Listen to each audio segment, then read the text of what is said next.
Subscribe करें हमारे YouTube channel को और बेल आइकन को प्रेस करें हमारे लेटेस्ट वीडियोस को देखने के लिए।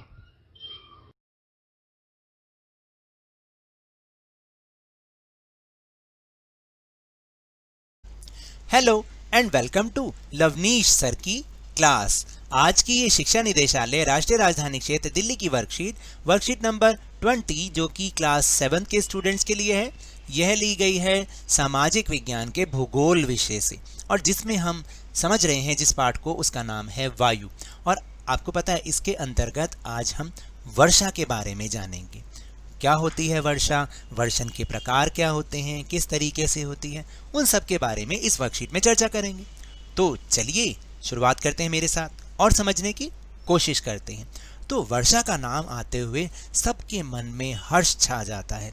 आखिर होता ही ऐसा है क्योंकि वर्षा के बाद या वर्षा के दौरान, वर्षा ऋतु के दौरान मौसम बहुत सुहावना हो जाता है। हो जाता है कि नहीं हो जाता? मुझे तो बारिश बहुत अच्छी लगती है। आप में से किस किस को बढ़िया लगती है बताइए? लगती है ना? मुझे पता है बहुत सारे बच्चों को बारिश बहुत अच्छी लगती है क्योंकि जब बारिश होती है ना तो बहुत सारे तो स्कूल नहीं आते हैं और बहुत सारे बारिश का मज़ा लेने के लिए स्कूल भी आते हैं। भीगते भागते गीले होकर, पानी भर रहा है उन सब में से होकर वो स्कूल आते हैं। जाते हो ना? बिल्कुल। तो इसलिए मैंने कहा कि बारिश सबको पसंद है। तो आज हम बारिश के बारे में, वर्षा के बारे में ही इस वर्कशीट में बात कर रहे हैं। तो देखते हैं आखिर क्या है आज की वर्कशीट में। जब जल पृथ्वी एवं विभिन्न जलाशयों से वाष्पित होता है तो यह जलवाष्प बन जाता है, जलवाष्प बन जाता है। देखिए क्या होता है, जब पृथ्वी पर या जो विभिन्न जलाशय हैं, जैसे नदी हो गई, तालाब हो गया, समुद्र हो गया, यहाँ से क्या होता है, जो जल होता है वो हर समय वाष्पित होता रहता है। और किसके कारण होता है? सूर्य की गर्मी के कारण होता है। यानी वो भाप बन बन के धीरे धीरे उड़ता है और वायु के अंदर मिलता जाता है। इसको हम जलवाष्प कहते हैं, जलवाष्प हम इसको बोलते हैं। और ये हमारे चारों तरफ हवा फैली हुई है उसमें ये शामिल हो जाता है। वायु में किसी भी समय जलवाष्प की मात्रा को आर्द्रता कहते हैं। जब ये जो भी, देखिए, जब भी नमी वाली वायु होगी उसमें जलवाष्प जरूर होगा क्योंकि उसमें पानी की बूंदें वाष्प के रूप में यानी कि भाप के रूप में मिली हुई होती हैं। जब वायु में जलवाष्प की मात्रा अत्यधिक हो जाती है तो उसे हम आर्द्र दिन कहते हैं। आर्द्र, जिसे इंग्लिश में ह्यूमिड भी बोलते हैं। आपने कई लोगों के मुंह से सुना होगा आज बहुत ह्यूमिडिटी है। वो ह्यूमिडिटी यही है कि जब आपको बार बार गाल पे आप ऐसे हाथ लगाते हो ना, पसीना नहीं सूखता, ऐसे लगता है चिपचिपा सा, वही ह्यूमिड डे होता है या आर्द्र दिन होता है। और इसका मतलब उस समय जो हमारे आसपास की वायु है ना उसके अंदर जलवाष्प की मात्रा मिली हुई है। जैसे जैसे वायु गर्म होती जाती है यानी हल्की होती जाती है, क्योंकि आपने देखा उस दौरान जब वर्षा ऋतु आती है उससे पहले बहुत गर्मी होती है और उस समय हवाएं बहुत गर्म होती हैं यानी बहुत हल्की होती है। उनके अंदर वो सूखी हवाएं होती हैं इसलिए गर्म होती हैं। तो उनके अंदर जल वाष्प को धारण करने की क्षमता बढ़ जाती है। और जैसे ही जब ये समुद्र से या नदियों से वाष्प मिलता जाता है और वो ज़्यादा हो जाता है हवा के अंदर, तब क्या होता है, वो आर्द्रता बढ़ती चली जाती है। तो इसकी जल वाष्प करने की, जब धारण करने की क्षमता बढ़ जाती है और इस प्रकार ये और ज़्यादा आर्द्र हो जाती है, ह्यूमिड हो जाती है। इसके अंदर वो चिपचिपाहटपन, वो पानी की मात्रा ज़्यादा हो जाती है। और इसीलिए आपको मैं बताऊं, आर्द्र दिन में कपड़े सूखने में काफ़ी समय लगता है और एवं हमारे शरीर से पसीना आसानी से नहीं सूखता और हम बार बार असहज महसूस करते हैं। तो आपने भी देखा है ना कि जो वर्षा के दिनों की गर्मी होती है ना वो वाकई असहज होती है। एक बार तो जो गर्मी वाले दिनों की गर्मी होती है हम सह लेते हैं क्योंकि वो सूखी गर्मी है, लेकिन जब वर्षा के दिनों वाली जो गर्मी होती है, जो आर्द्रता होती है, वो बहुत ज़्यादा मुश्किल पैदा करती है। और वहाँ यहाँ तक कि तो क्या होता है कि जो कूलर के आगे भी बैठे रहो ना वो भी हमें फेल लगने लग जाता है। तो ऐसा होता है जब आर्द्र होता है और आर्द्र दिन होता है। और अब आप समझे कि आर्द्रता या ह्यूमिडिटी क्या होती है। बिल्कुल ठीक। अब हम चलते हैं वर्षण के प्रकारों पर। यानी वर्षण का मतलब होता है जो जल जब ऊपर से नीचे की ओर गिरता है तो उसे हम वर्षण कहते हैं। देखिए वर्षण के प्रकार, अब हम समझेंगे वर्षण के प्रकार। और वर्षण 3 प्रकार का होता है, यानी वर्षा 3 प्रकार की होती है। एक को हम कहते हैं संवहनीय वर्षा, दूसरी को चक्रवाती वर्षा और तीसरी को पर्वतीय वर्षा। यहाँ पर हालांकि इनके केवल नाम ही दे रखे हैं, लेकिन मैं आपको समझा दूं संवहनीय वर्षा क्या होती है।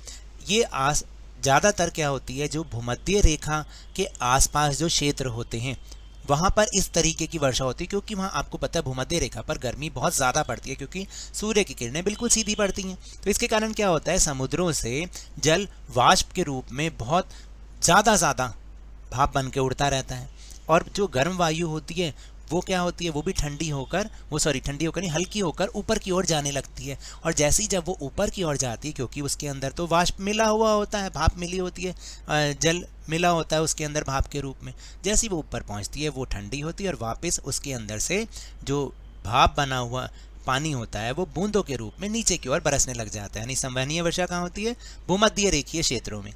फिर उसके बाद एक होती है चक्रवाती वर्षा। चक्रवाती वर्षा क्या होती है कि ठंडी और गर्म वायु के आपस में टकराने के कारण ये वर्षा होती है, चक्रवाती वर्षा।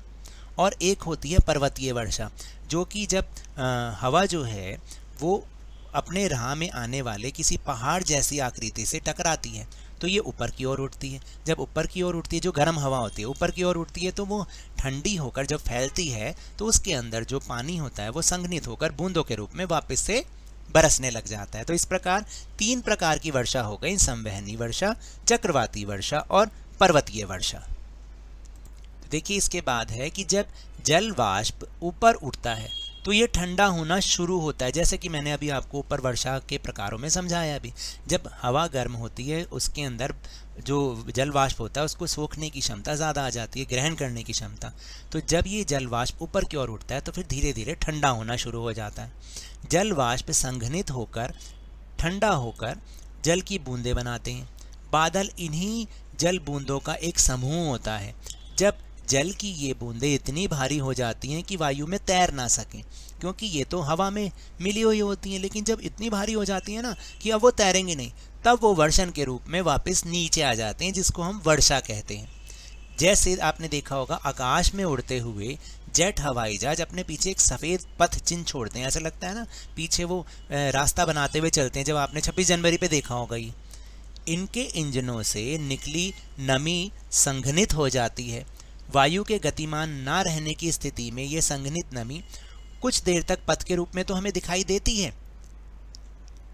देखिए पृथ्वी पर जल के रूप में गिरने वाला वर्षण वर्षा कहलाता है। यानी ये कह दें कि जो जल पृथ्वी पर गिरता है बारिश के रूप में उसको हम वर्षण कहते हैं। ज़्यादातर भौम जल यानी अंडरग्राउंड वाटर, जो कि आप समरसिबल से निकालते हो, वर्षा जल से प्राप्त होता है। आपको पता है ये कहाँ से आता है, ये वर्षा के जल से प्राप्त होता है और जो ज़मीन में चला जाता है। पौधे जल संरक्षण में मदद करते हैं और ये पौधे जो होते हैं ना, पौधों की जड़ों के कारण ये जल संरक्षण बहुत आराम से होता है। इनकी जड़ों से ये नीचे ज़मीन में चला जाता है। जब पहाड़ी पार्श्वों से पेड़ काटे जाते हैं, वर्षा जल अनावृत पहाड़ों से नीचे बहता है और निचले इलाकों में बाढ़ का कारण बनता है। आप देखिए कितना नुकसान है पेड़ों को काटने से, खास तौर से जो पहाड़ी इलाकों में जब पेड़ काटे जाते हैं, क्योंकि वहाँ तो लकड़ी का ही काम ज़्यादा होता है। तो क्या होता है कि वर्षा जब होती है तो वो वर्षा जल सीधा बहते हुए निचले इलाकों में आ जाता है और जब बहुत तेज़ी से आएगा तो बाढ़ का कारण बन जाएगा। पौधों तथा जीव जंतुओं के जीवित रहने में भी वर्षा बहुत महत्वपूर्ण है। इससे धरातल को ताज़ा जल प्रदान होता है। यदि वर्षा कम हो तो जल की कमी और सूखा हो जाता है। इसके विपरीत अगर वर्षा बहुत ज़्यादा होती है तो बाढ़ आ जाती है। और आपने देखा होगा कि वर्षा ऋतु में खास तौर से जो हमारे उत्तर पूर्वी राज्य हैं वहाँ तो हमेशा बाढ़ आई रहती है, क्योंकि वहाँ तो ऑलरेडी जो नदियाँ हैं उनमें पानी भरा रहता है। जब बारिश पड़ती है इतनी ज़्यादा वहाँ पर तो वो जल जो है उसका स्तर और बढ़ जाता है, वहाँ पर बाढ़ आने लग जाती है। और इसके बिल्कुल विपरीत आपने देखा कि जैसे राजस्थान है या महाराष्ट्र का कुछ हिस्सा है जहाँ पर बारिश बिल्कुल कम होती है तो वहाँ पर सूखा पड़ जाता है। तो ये सब होता है बारिश के कारण। और क्या आप जानते हैं कि वर्षण के दूसरे रूप हिम, सहिम वृष्टि और ओला भी हैं। देखिए वर्षण बारिश तो हम देखते हैं, हमारे यहाँ दिल्ली में तो बारिश ही होती है, लेकिन इसके अलावा वर्षण का ही दूसरा रूप है हिम यानी बर्फ़, जो कि पहाड़ी इलाकों में पड़ती है, पहाड़ों पर। सहिम वृष्टि मतलब क्या होता है कि कई बार क्या होता है कि आपने देखा होगा कि बारिश भी हो रही है और ऊपरी इलाकों में बर्फ़ भी पड़ रही है। तो उसको सहिमवृष्टि कहते हैं। और ओला, ओला भी हमारे दिल्ली में बहुत पड़ते हैं ओले। आपने देखा होगा कई बार जब बारिश तेज होती है तो छोटे छोटे ओले पड़ते हैं, उसमें तो बहुत ही मज़ा आता है। तो चलिए अब हम चलते हैं अपने प्रश्नोत्तर की ओर। तो पहला प्रश्न है कि वर्षा के प्रकारों का वर्णन कीजिए। जैसे मैंने समझाया, इसको पूरा एक्सप्लेन करने की जरूरत नहीं, केवल नाम लिखने हैं। संवहनीय वर्षा, नंबर 2 चक्रवाती वर्षा और नंबर 3 पर्वतीय वर्षा।